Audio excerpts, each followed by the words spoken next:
Bonjour, 5 août 2017, une vidéo rapide sur le sens que représente Houriya Boutelja. Qu'est-ce que ça veut dire? J'ai remarqué que pas mal de gens sont énervés par elle. Bon, elle a un discours assez impressionnant, effrayant. Un discours de jeter les Français de couleur contre les Français blancs, de dire aux Français de couleur de haïr la France et les Français blancs. Donc c'est un discours énervant et dangereux. Il faut bien comprendre que son groupuscule, le Pire, apparemment est un tout petit groupe, c'est un groupe infime. J'ai souvent lu qu'il y avait entre 30 et 100 membres. J'essaie de comprendre un peu ce qui se passait, donc à différentes sources, toutes les sources indiquent qu'il y a entre 30 et 100 membres à son parti. Donc Houriya Boutelja représente entre 30 et 100 personnes. Pourtant, elle est passée à la télévision. Donc la question réelle à se poser, c'est pourquoi quelqu'un qui représente personne, finalement, passe à la télévision sur une chaîne de grande écoute. Tout simplement parce qu'elle est portée par un groupe puissant. Alors certains vont dire que c'est les Juifs, moi je dirais que c'est le Parti Socialiste et la gauche. C'est la réalité de Houriya Boutelja, c'est ce qu'il y a derrière, c'est ceux qui l'autorisent à passer à la télévision et à dire ces saloperies. Donc, quand Houriya Boutelja dit des choses absolument abominables, en fait, ça signifie, très probablement pour moi en tout cas, que le PS et la gauche veulent jeter les Français de couleur contre les Français blancs, veulent organiser une division, une séparation et une haine entre Français de couleur et Français blancs. Je répète, la gauche veut organiser cela, veut la créer. Et c'est ça que veut dire que Houriya Boutelja, membre d'un groupuscule ridicule, tout petit, puisse passer dans une chaîne de télévision de grande écoute. Donc l'essentiel n'est pas Boutelja, l'essentiel c'est pas trop ce qu'elle dit, l'essentiel c'est que un camp puissant, qui a les moyens de la faire passer à la télévision, a comme projet. Donc c'était le projet de jeter les Français de couleur contre les Français blancs. Et il fallait combattre, il fallait râler non pas contre Boutelja, mais contre le Parti Socialiste et la gauche en général.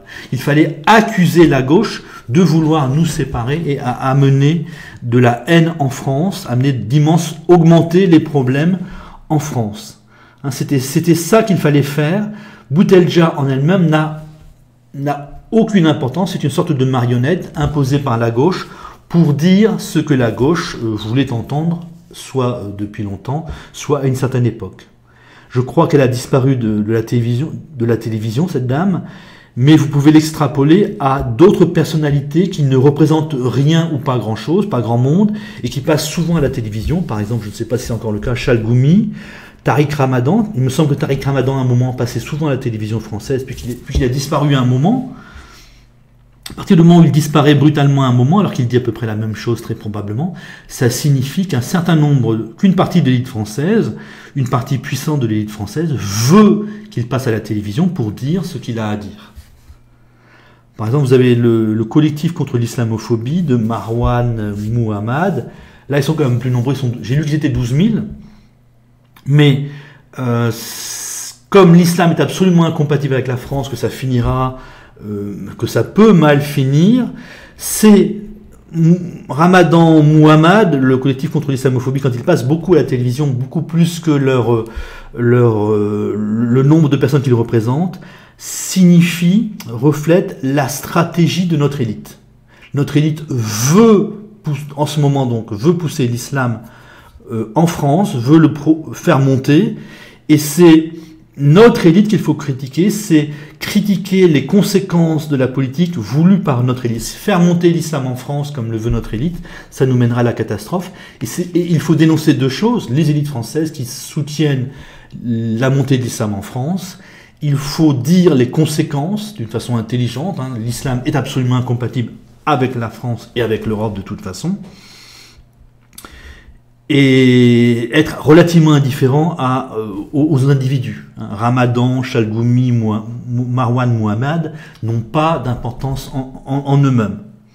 La question c'est toujours pourquoi on a ce nouveau type de personnalité à la télévision, ces gens qui ne représentent rien, qu'est-ce que ça veut dire, qu'est-ce qu'il y a derrière? Et c'est assez simple en fait. Vous prenez probablement donc le parti au pouvoir, le parti le plus dynamique, c'est probablement donc le Parti socialiste, la gauche, jusqu'en 2017. Ça va devenir intéressant de voir s'il y a des changements avec Macron.